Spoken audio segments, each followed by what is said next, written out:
एक महिला अपनी रेल का कई घंटों से स्टेशन पर इंतजार कर रही थी।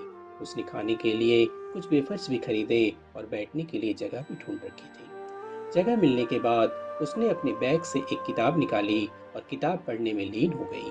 तभी उसे ये देखकर हैरानी हुई कि एक आदमी जो बगल में आकर बैठा था, वह उसके बैग में रखे वेफर्स में से एक एक करके खा रहा था। लेकिन वो महिला इस दृश्य को बार बार अनदेखा कर रही थी। लेकिन वो चोर धीरे से एक एक वेफर्स को कम किए जा रहा था। ये सब से उसे बहुत गुस्सा आ रहा था। वो ये सोच रही थी कि अगर मैं अच्छी महिला नहीं होती तो निश्चित ही उसकी आंखें काली कर देती।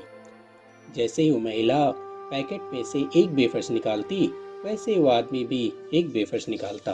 और अंत में जब पैकेट में एक ही वेफर्स बचा, तब उस महिला को हैरानी हुई कि अब वो क्या करे। एक मुस्कान और नाराजगी वाली खुशी दिखाते हुए उसने वो वेफर्स लिया और बीच में से उसके दो टुकड़े कर दिए।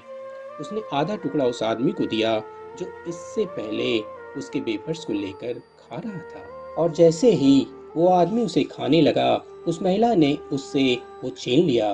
वो महिला सोच रही थी कि उसके वेफर्स देने पर वो आदमी उसे धन्यवाद भी क्यों नहीं कहा। वो महिला उस आदमी के बारे में बहुत बुरा सोच रही थी। तभी वह महिला जिस रेल से जा रही थी, उस रेल की घोषणा होने लगी।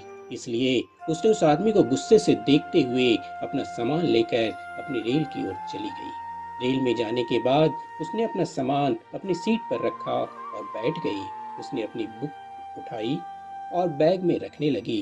जैसे ही उसने अपना बैग खोला, उसे अपनी बैग में वही वेफर्स दिखाई दिए जो उसने स्टेशन पर खरीदे थे।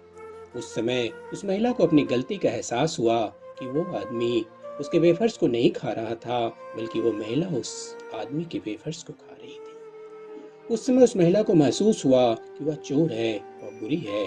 उसे यह एहसास हुआ कि उसने उस आदमी से अच्छे से बात भी नहीं की और उसे धन्यवाद भी नहीं दिया।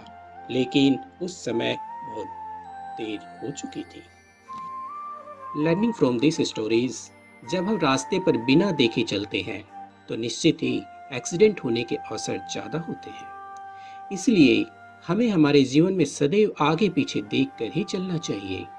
कभी भी आधा अधूरा सच जानकर किसी को दोषी नहीं ठहराना चाहिए। हमें सच की जड़ में जाकर उसे पूरी तरह से जानने की कोशिश करनी चाहिए, क्योंकि जीवन में जल्दबाजी में लिया हुआ हर निर्णय हमें लंबे समय के लिए दुविधा में डाल सकता है। इसलिए जीवन में हमेशा सभी से प्रेम भाव से रहे, नम्रता से पेश आएं और पूरा सच जाने बिना कभी किसी को दोषी ना ठहराएं। आपको ये वीडियो कैसा लगा प्लीज़ कमेंट करें और ऐसे वीडियो देखने के लिए प्लीज़ सब्सक्राइब करें।